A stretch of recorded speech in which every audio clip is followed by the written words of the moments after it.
I know this thing's it's running up to Christmas. There's, they are really they have to literally nail everything in almost militaristic with almost militaristic precision. Otherwise, they're not going to finish. They're not going to reopen the road before Christmas, and there will be chaos.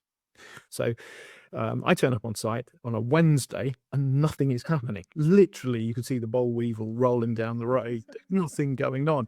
So I walk up to the site office because I've been working with the team. Guys, how's it going? How are we going? Keeping work working? Because that was the idea that we'd been using to say, look, we don't want work stopping. You've got to keep work working. And they said, well, no, it's everything. Well, the previous contractor's finished. So great. When did he finish?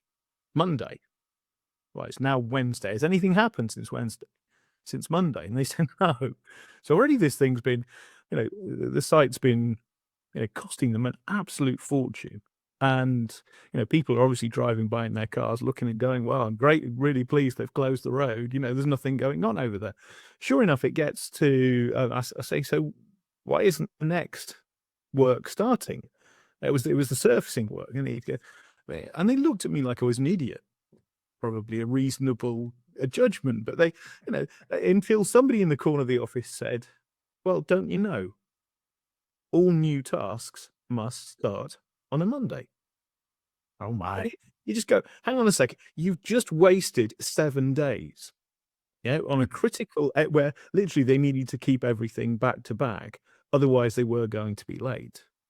And if they were late, they ran into the Christmas period. It was going to be absolute chaos on the roads, and it was going to cost them a fortune. In the end, of course, they missed finishing on time.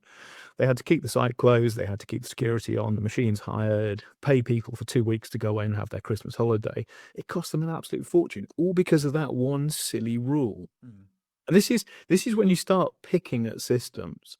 You look at how work is organized.